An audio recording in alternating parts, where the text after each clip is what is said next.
This is what Andy Ruiz said to TMZ after his loss to Anthony Joshua. I think I ate everything. Everything. That's why I gained so much weight. I was having too much fun. I was celebrating too much. Even out of shape, even the way that I was training back and forth between Mexico and California. Fuck. I did pretty good, dude. I did pretty good. But I wish I had taken it more serious. You know, Ruiz chose food over legacy. Just look at the way he's eyeing that pizza.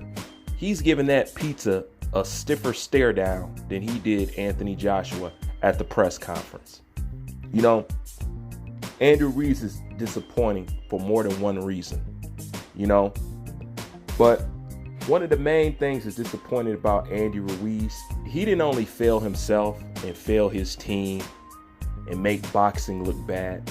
He actually failed his own legacy.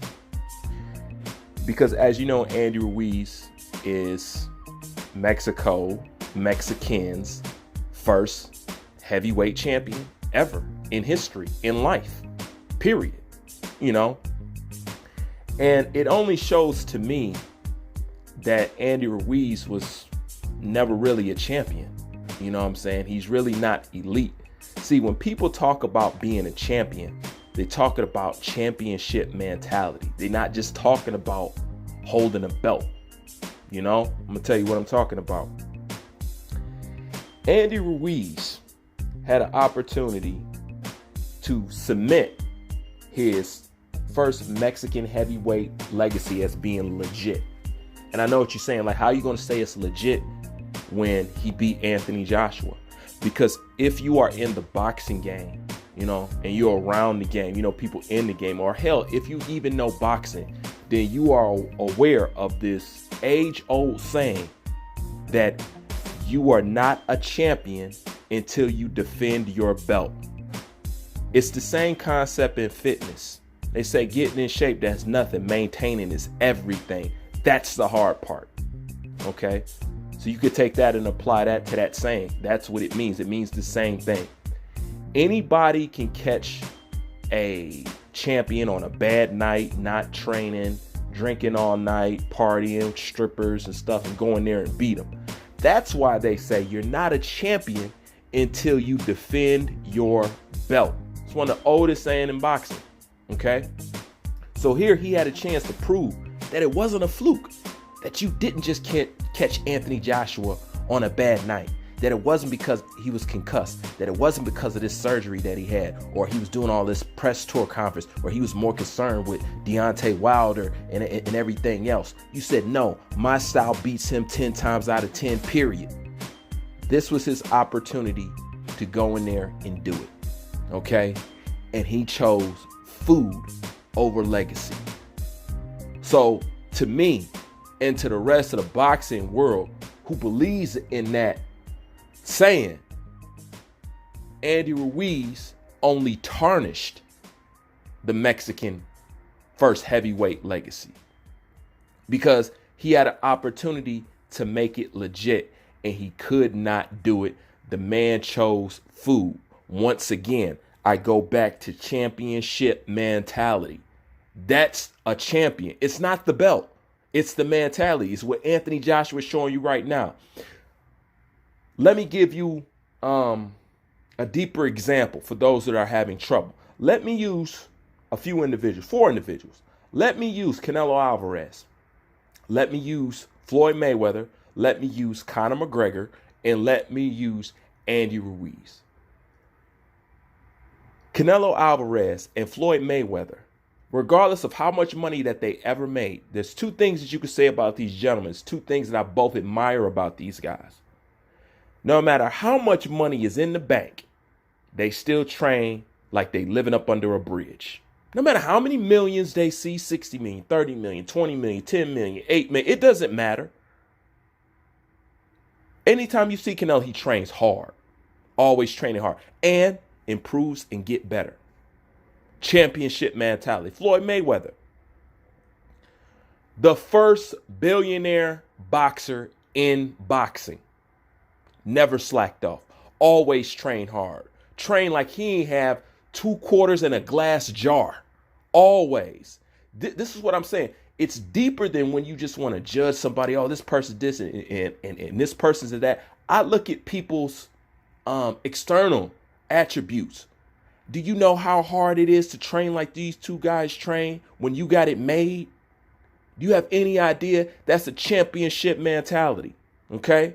Let's move on to Conor McGregor. As soon as he got a taste of some money, what did he do? His character went to shit. He stopped training, went around slapping old men, filling up women, you know what I'm saying, and all this other stuff, rape charges, you know what I'm saying, throwing dollies at buses, giving people surgeries and make sure they had glass in the eye and all this stuff. Look what happened to him as soon as he got his hands on some money. You guys ain't seen him since. And he didn't even hit his prime. Conor McGregor didn't even hit his prime. We didn't even get a chance to see how good he actually could have been. He was nowhere near his prime. He was just starting to peak. You know what I'm saying? Really starting to get good. Soon as he got some money, what happened? Hence, Andy Ruiz. Great fighter. Soon as he got some money, what happened? Because at the end of the day, anybody can wrap a belt around somebody's waist. It's the championship mentality that keeps it there.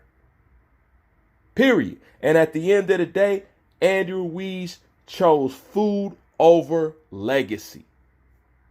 This is why being a champ and stuff like that, it's more than just holding a belt around. It's the mental. As you see, Wilder got a belt. Do you look at him as like a champ? I know I don't.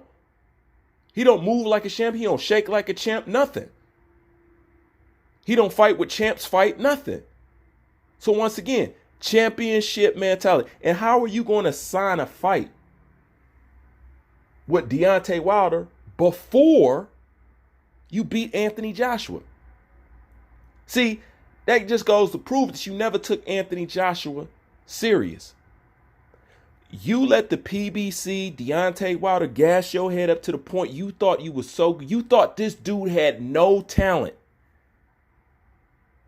You abandoned all common sense, and you never stopped to say, wait a minute, Andy, he's here for a reason. He got here for a reason. He's holding all those belts for a reason. Maybe I need to train. And in the beginning, y'all try to throw people off. Manny Robles was like, man, get your ass in here and train. Everybody say Andy Ruiz ain't training. Man, y'all shut up. I'm training. I'm doing this. Showing fake pictures of you losing weight. And you come in at a whopping 283 pounds or 300 pounds. Talk about you going to win something. You know, not a championship mentality. And you know what?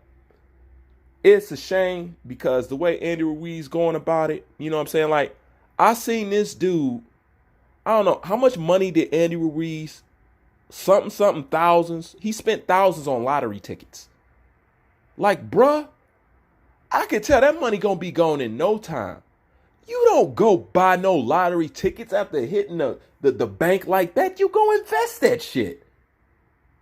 The fact that I seen him sitting at a table playing a stack full of scratch-offs lets me know this dude ain't got no common sense when it even comes to money.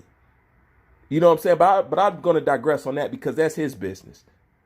But like I said, it's more than just wrapping a belt around your waist. You got to have the right mentality. Andy Ruiz owed it to himself, owed it to his team, owed it to the world, and the first Mexican heavyweight legacy to go in there and prove it was not a fluke. Now, everybody's saying it was a fluke. You caught a dude on an off night. You know what I'm saying? You caught a dude on an off night. See, to me, it's a reason why we ain't have a heavyweight champion up until Andy Ruiz. It's a reason for that. You know? And Andy Ruiz's job was to go in there and prove that, no, Mexicans do belong in the heavyweight division. We just not designed for everything below the cruiserweight division and nothing else. You know what I'm saying? That was his opportunity, but he went ahead and blew it. Because at the end of the day, this man chose food over legacy. Anyways, that's my thoughts on it. Leave your thoughts in the comment section. Bruce Van, I'm out.